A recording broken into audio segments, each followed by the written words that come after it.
Hey everybody. Thanks to Kathy Simpson and Casual Connect for organizing all this. All right, let's dive right in. I got a lot of material in a very short time, so it's just gonna be a little, move kind of fast. Yeah, like you said, my name's David Johnson. I've been making games for 17 years or so now. I've worked on from smaller games. First 5 years or so of my career was doing advert games for websites, and then moved on to some bigger titles, Halo, Modern Warfare, or the Call of Duty franchise. I just had my 8-year anniversary at Infinity Ward this month. I'm going to talk about polish. Now, I think when people talk about a polished pass, you sort of think of it as, finish early enough, get to beta as quickly as you can, and then, go through everything again and make it a little better, or, bring up the sort of the worst elements in it. And, from my experience, that is not how it has gone at all. We've, at Infinity Ward Call of Duty, there's pretty big blockbuster polished games. So what is it that we do? And I just want to sort of go over some of the things that I've learned throughout my career on how it is that you put out something that's highly polished. And I want to tackle it from a couple of different layers. So first, from the individual, what can a single person do to ensure you're putting a lot of polish into your work, and then at the team level, and then not just there, but sort of industry-wide. How do you strive to sort of set the bar and elevate this as an art form? So let's dive right in. Polish in the individual. So what can a single, what can you in the trenches do to sort of up your game and put out a polished game? So 2 topics here. I'm going to speak to efficiency for a little bit, and then about quality. So efficiency. Just to give you a sort of a baseline. So Call of Duty 2, pretty well-rated game, pretty polished, and was done by a fairly small team for what is considered AAA today. Ubisoft, Activision, EA, some of the bigger teams are putting out games that take 500, 1,000 people sometimes. Modern Warfare 2 we put out with 75 guys and gals, and we did very little crunch and very little overtime. One of the techniques that I find helps a lot is this idea of finish fast and refine. In order to basically sort of hit a cadence, like you know what all you have to do over the course of a project, and say a person has to work on 4 levels, by the time the game gets done. To me, one thing that has really helped, I learned this when I was a modeler early on, but get something that is representative almost immediately and get it into the engine. Export it, deal with all the technical setup, and then start on a second pass of it. So within a day, you should be, something is in engine, and now you're sort of working on the look and the quality of it. And get it to a point where it's a shippable thing. And then refine it again, and do another pass, and get it to somewhere that now you're really proud of. And then if you don't have any more time, then you walk away. If you do have any more time, you just keep refining. And the thing that this has really helped me with is just sort of hitting a cadence so that everything is going to get done, everything makes it to a certain bar, but you're not sort of eating up extra time and sucking from the next thing that you have to do. Flow is sort of another idea that's being talked about recently. Sort of riffing off the first part. If you get all the technical stuff out of the way immediately, and you don't have to deal with the engine and building and all this stuff, and then you can sort of work on the creative, artistic aspects of it, you can get into this state of flow where you are doing what now you're trained at, which is sort of the artistry of the thing, and you're not running into build errors and all these problems. But as you're being creative, you're going right into the engine. So getting into a state of flow, I think, and this is a good book about it. Eliminate obstacles, bug everything, don't accept interruptions, large or small. So this is sort of a core philosophy at Infinity Ward. When people are onboarded, we sort of teach them to bug everything every time. And especially when you're moving to a new engine and a new generation, it's easy to get caught up in all the things that are breaking and all the sort of technical problems that you have to deal with. And if everyone at your team has this philosophy, eventually you eliminate them and you get to the point where people can work a lot faster. Don't get caught up in paperwork and logistics. To me, that means, there's sort of a time and a place for meetings and email and communication. You have to do some of that, but really, people other than managers should be spending most of their time just doing work and just getting content in and making it beautiful.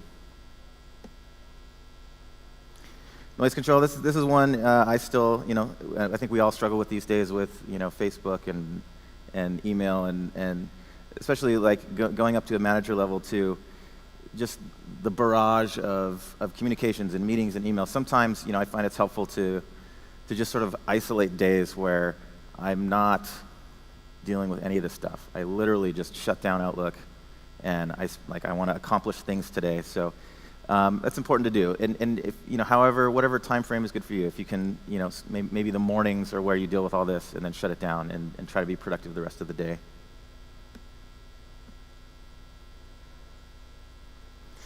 The sweet spot for starting, this is something that I think Modern Warfare 2 again went very well. And what this means to me is, for any given level that you're working on, it has to sort of flow through departments, right? First, starts with a design doc, and the design department is sort of laying out geo, our builders, we call them at our studio. Then the scripters start setting up the events. The art team gets involved, lighting, effects, and audio in the end. This is sort of specific to the effects department, but we found that the sweet spot for starting, if you begin too early, nothing's really ready, and you really can't get traction, you're kind of spinning your wheels. If you start too late, then the people you need to be working with have already moved on to other things. So to me, the sweet spot for starting is, it turns out, about halfway through when the scripters are on a level for the effects team. Let the builders, mass out the level so that you can, walk it start to end. And about halfway through is when the scripters tend to have it about playable start to end, if not, great yet. And that's a great time for us to jump in. All the events are there, so we can get in there and hook them up. But the scripters are still on it, so we've got some time while they're there that we can sort of back and forth with them. And then we also have some time after they're done where we can sort of do our, polish bits on a level. Get in and get out. To me, this means just being a closer. You suffer when you let things linger and you let deadlines slide, and something's not good enough. And that sort of gets back to work fast and then refine, right? If you get it to a point that is shippable almost right away, get all the encounters in there. And then you're just sort of building on that, and you can walk away at any point. That really helps you get in and get out. And the real thing that you accomplish with that is you give everything enough time, right? You hit a cadence so that you're able to put enough love into everything, and you're not sacrificing things downstream for things towards the beginning. Do it once and do it right. This is kind of back to when I said we don't really do a pass at the end of it and make it all better. Ideally, you've hired such, and you've got people who are able to do a great job the first time around.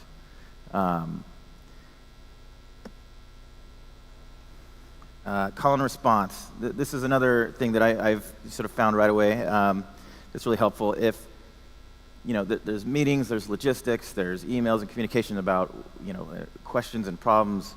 I find it's really just works the best when someone walks over to someone else's desk and you get things done right now. If you got a question, that means someone has a question, something's not going right, they don't understand something, just walk over to their desk, and the best results come when you solve the problem right there. The guy checks something in immediately or emails you the bit of script that you need, and by the time someone gets back to their desk, they're unstuck.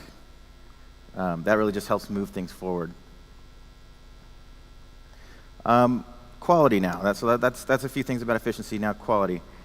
We're going to get into a couple examples in a little bit of some things we've done. But make greatness on your first pass. To me, this means you may not have time later, so you want to get to the point where you're sort of doing it right the first time. And again, work quickly and refine, and get it to a point where you're happy with it, and do it immediately. Well, that's something that I've seen happen at some studios and not others. And in Infinity Ward, there's a lot of guys who are really doing that. They're making great stuff the first time around. It's helpful when you don't need to throw stuff out, but it does happen occasionally, and you have to be prepared for that too. Start to end hit list. For us, this is kind of what you might think of as a traditional polished pass. We do it at the beginning when we sort of start working on any given level, and we'll do it a little bit towards the end too for iteration. But yeah, when I first begin work on a level, I'll just, whatever state it's in, I'll just fire the level up, play through the whole thing, and just kind of write down notes on a piece of paper. Like, okay, this will be cool here, maybe some smoke's going to come out of the window here. There's a crashed thing there, so here's what we're going to put on it. So I'll have my list of what I want to do. Then I'll go over to the designer and do the exact same thing with him. I'll watch him play through the level and let him talk. And I'll just watch what he wants to do. Let everything be the best you've ever done. That's just sort of a personal philosophy. Like, effects artists have done, fires again and again and again. But if you sort of get in this mind frame of every time you do it, make it better than the last one. What is it that's great about this time? More sparks or distortion or bloom. Just hit it from another angle and make it, just always be improving your game. Time is going much faster than I expected, so I'm going to fast forward a little bit. Just a brief bit about management, though. Build a game that fits your team. That was, I think, one thing that went really well. Again, on Modern Warfare 2 was we had 75 people, and we just sort of laid out how many levels can we do with those many guys. I'm going to skip a few things. Of course, hire the best. Hire those that will make your game better. Every single person that you bring into the team, don't hire because you've got a ton to do and you need to swarm it. Hire people that are going to make this game and every game hereafter better, and hire people that are doing better work than is being done at your team. Every single person you bring on should up the bar for you and your game.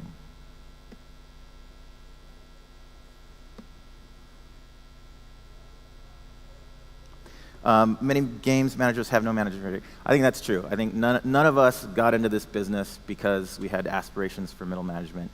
But we all have teams now that have guys who sort of came up through the ranks and are managers and have no training whatsoever. Make it important. Make it, if you are a lead or if you have leads under you, make it one of the core things of their job to learn about it and become a great leader and to be inspiring of the people under them, and to help build the careers of everyone under you. This is a great blog written by Mike Acton. Highly recommend it. Check it out if you are leading games.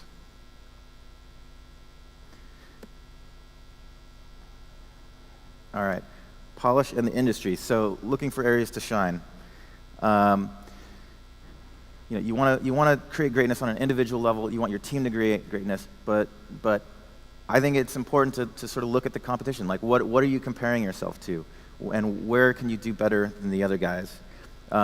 This is just straight out of college. One of the first things I did. This is a real-time rendering of a car on a website in 1998, and this was pretty ahead of its time.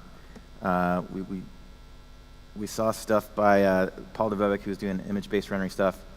We sort of figured out that if you took a reflection probe and blurred it, it sort of approximated beautiful lighting. So we sort of used that on our rendering way back in '92. And then, sort of, fast forward to these days, what is it that we're sort of putting into our games to hit a quality bar? I am almost out of time, so I'm going to make this real quick. But I'm going to show you a few videos. On Call of Duty Ghosts, Destruction, that was going to be our big sort of tentpole thing. So we went online. We were looking, so how are we going to do better than anybody else out there? Some of the competitors were doing more sort of procedural stuff. So we started looking at movies, 2012, just all this sort of great destruction stuff that was happening in there. We came across this guy's demo reel. And we wanted to see how close to this we could get. If you sort of deconstruct what's happening, you don't see anything like this in a game. But we felt like we could get close to it. If you sort of break down, how many major structures are there, how much little tiny debris is in there that we can do with particles, and then like all of these little tiny dots. And another thing you never really see in games these days is smoke simulations, which will come in just a moment, with beautiful shading and lighting. We felt like we could probably pull all of this off in a game engine, so that was our goal. So next thing we did was hire this guy, and that helped. So we began doing tests. If here's an approximation of what destruction of game was like, typically, if we thought, putting all those little tiny detail bits in it, then we'd get a little closer. It still doesn't look that great. If we sort of made it a little more unified, all right, that's feeling pretty good. So here's what we were able to accomplish. So this church up on the horizon is going to fall off of a cliff in just a moment. Watch your step.